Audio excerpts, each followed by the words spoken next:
So, ang pag-uusapan natin today ay how do we feel about sa mga pinauuwing mga estudyante or hindi naman pinauuwi, yung mga nawalan ng status. Actually guys, iniiwasan ko talagang magbasa, manood ng mga tungkol doon kasi I feel sad about it. Na parang I was once in that show na naghahanap ako kung paano ako mapi-PR, naghahanap ako kung paano ako makakapunta ng Canada. Nakakasad kasi na yung mga inabutan. Ayan.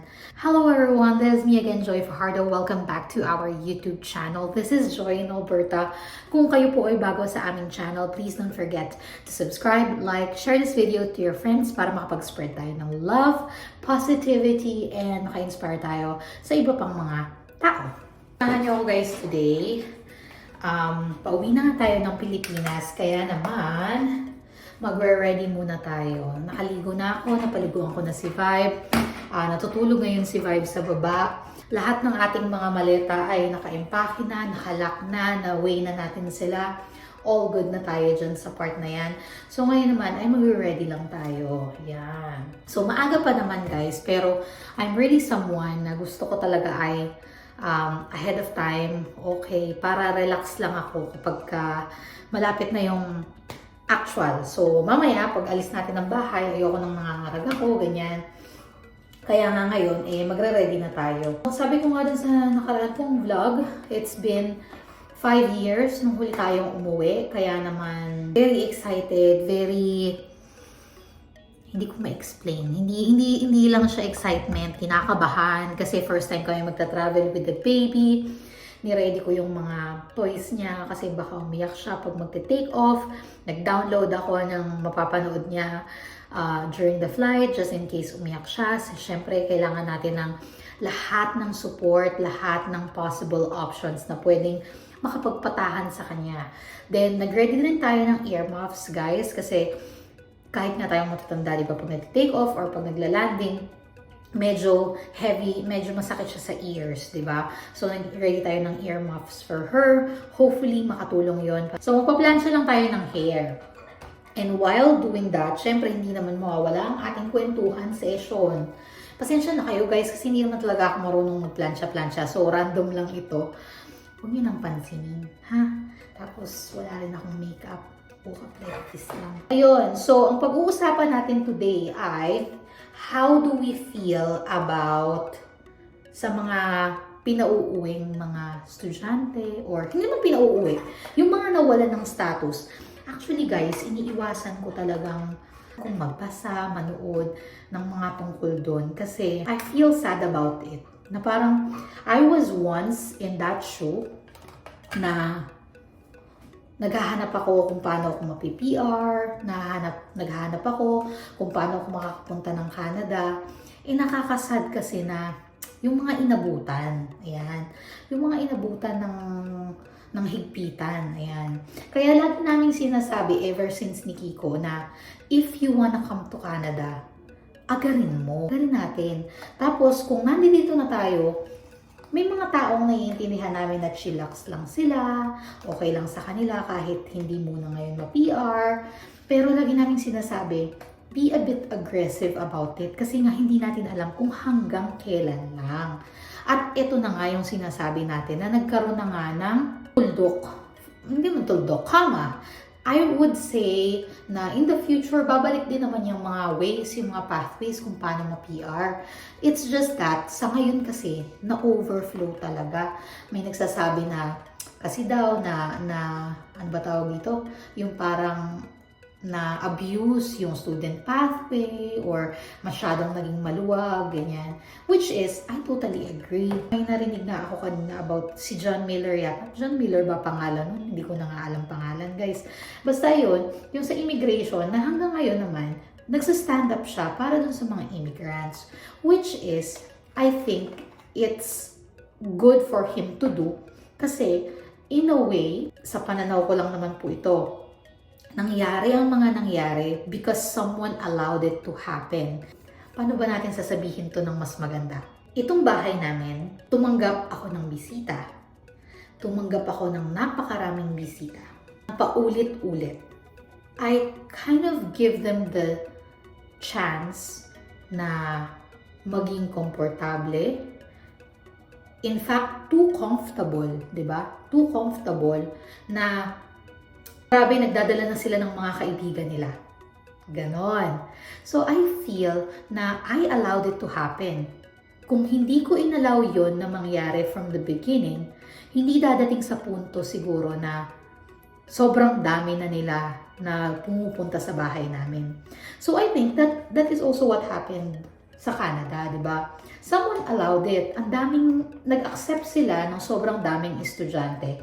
And so, nangyari nga yung ganito, pang-aabuso dun sa program, di ba? Kasi hindi naman yan maaabuso if you have the right barriers or right rules na mag-govern dun sa program. It's a humane thing to do to also look at how the immigrants or the students or the workers are seeing it.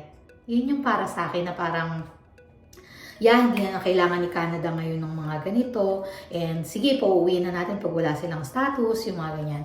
So, maganda pa rin na merong nagsa-stand up for the immigrants. Kasi nga, sabi ko nga, someone allowed it. So, they're also, hindi ko naman masasabing victims, but naiipit kasi sila. Naiipit yung mga nasa ganong state ngayon. Yung mga estudyante, naiipit sila na parang, we thought it's gonna be easy because that's what Canada did. They made it easy. And then ngayon, biglang ang hirap. Diba? Biglang ang hirap na parang, naabot. Yung parang ang hirap lang din sa part nila.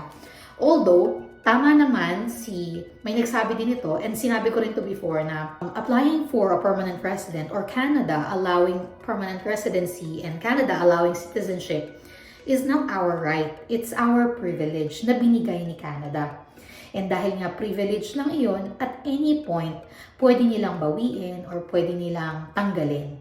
So yun na ngayon nangyari. Hindi mali si Canada na gawin yung tingin nilang tama para sa tao nila, para sa mga Canadians, para sa mga permanent residents. Nakikita ko yung point of view pareho na tama sila sa ginagawa nila, pero tama din na may nag-stand up for these students na naiipit. So, ayun, it's good na merong contradiction kasi makakapagkuha ng compromise. Kesa lahat ay pro or lahat ay anti at wala ng compromise at all. So, maganda din na merong kumbaga, wini-weigh din nila. Hindi lang lahat na anti sa mga ganon, hindi lahat ay pro sa mga immigrants, yung mga ganon. But anyway, ayun lang. Siguro, again, ang lesson lang nito sa ating guys ay let's always act as if it's the last day of the program because it can be the last day of the program, diba? So, yun nga. Kami nga rin, sabi ko sa inyo guys, dun sa dati kong video, kami din po ay naabutan din. Yung ating ni Kiko, imagine nyo, ang dami naming natulungan na makapunta dito. Ang dami naming nag-guide papunta dito, ang dami naming tinulungan sa mga paperworks kasi nga DIY kami, so natutunan na rin namin yung paperworks. Pero yung sariling kapamilya na namin, sila pa yung naabutan ng mismong naghinto, yung visitor to work permit, biglang huminto, di ba? So, isa kami sa naabutan. Pero, lagi namin tinitingnan yung brighter side na baka sinasabi lang ni Lord sa amin na this is not yet the right time. Pero, it doesn't mean na susuko na. So, yun. So, kung isa po kayo sa mga inabutan, there are still ways. So, always, unlike ko na ako iniiwasan ko yung mga stressful na mga videos about it, kayo naman ng mga inabutan, always be on top of the news. Yun ang maganda. You always be on top of the news. Also, gawin niyo yung part niyo para maging PR na kayo agad-agad kung kaya, di ba? It's a mix. So, ang akin pong stand right now is a mix. I do understand, I do hear na somehow hindi man victims, pero kumbaga ang hirap dun sa part ng mga inabutan. Pero at the same time, intindihin natin si Canada. Kasi yun yung ano niya, yun yung alam niya na makakabuti sa mga current na nandito. Kasi ang parang ang huli kong narinig, and again guys, hindi naman ako up to date na sa mga bagay-bagay, ano? Ang huli kong narinig is, hindi kasi makakatch up ang housing, healthcare. Hindi sila makakatch up sa bilis ng dating ng mga immigrants, di ba? So, in order to, at saka yung economy nila, stable na ulit, tapos na ang COVID, hindi man tapos na tapos, pero kumbaga naka-survive na ang COVID, kaya parang biglang, ay okay na ulit kami, hindi na namin kailangan ng immigrants or hindi na muna namin kailangan ng mga mag-migrate, di ba? So, yun lang. Kung magiging remaining open si Canada for all, as yung parang walang nagbago, pwedeng hindi na ito yung maging bansa na gusto natin. Kasi ginusto natin si Canada dahil inaalagaan na yung mga tao niya. Kung hindi niya gagawin yung pag-aalagang yon sa mga tao niya, what would end up happening is, baka hindi na rin ito yung gusto niyong bansa. Baka hindi na siya si Canada kung hindi niya gagawin yung mga dapat niyang gawin for its people. Yun lang. It's just about respecting the rules and abiding by the rules. Yun ang pinakamahalaga. If we can stay, we stay. If we can stay, if we don't have permits, visas, then we really have to abide by the law. Yun lang talaga. Wag na wag po tayong mag-TNT. Yan po ay napakalaking offense. It can do you more harm than good. May exploit kayo ng mga tao na, alam mo yun, mga under the table, kung magpatrabaho. Sige, kumikita kayo, sige, kumakain kayo, pero na-exploit kayo. And also, yung future ng family, yung future nyo ang naka-at stake kapag kayo po ay nag-TNT. Kaya, huwag po tayong magti-TNT. Kayo ba guys, ano bang pananaw nyo? Siguro itong pagsa-slow down na ginagawa nila is towards achieving that goal na hindi ganun kataas ang presyo ng bahay, hindi ganun ka hirap kumuha ng healthcare, ng mga healthcare practitioners whatsoever. So, yeah, there's always a fine line between trying to be heard and also trying to listen. So, it's always a two-way road naman. Lagi tayong makikinig, pag nakinig tayo, pakikinggan din naman siguro nila tayo, di ba? Mas mahirap, mas pinaghirapan, mas sweeter yung magiging fruit niyan. So, dasal lang tayo at lagi natin iisipin na may dahilan kung bakit nangyayari ito. It doesn't mean na mag-give up kayo, no. It just means that you have to try harder probably and also to pray harder. Sabi ko nga, we have a big God, so ask for big things. Who knows, mag-announce na naman sila bigla ng new programs. Nag-take out sila ng nagtanggal sila ng mga programs. It doesn't mean na that's the end of it, right? Pwedeng magkaroon ng mga bagong programs ulit. So, keep on fighting. Yun lang talaga. Keep on fighting. So, yun lang guys. Salamat sa pagsama sa akin today sa aking pagpaplansya. Hindi pa nga ako tapos sa likod kasi pag sinimulan ko siya guys, baka hindi nyo ako makita kasi nga nakaganon siya sa mukha ko. Tapusin ko lang tong hair ko at saka mag-makeup tayo ng konti. Maraming salamat sa pagsama niyo sa amin today guys, and very excited talaga ako na ipakita sa inyo ang aming very simple na pamumuhay sa Pilipinas. Kasi sabi ko nga, iniisip ko pa lang na ipapakita ko sa inyo kung saan kami nagde-date dati ni Kiko, mga favorite na mga tuhog-tuhog, mga favorite na mga street foods. I feel that I'm showing a different side of me na hindi yung iba iniisip kasi nagfe-flex. I want you to see the real me before Canada, 'di ba?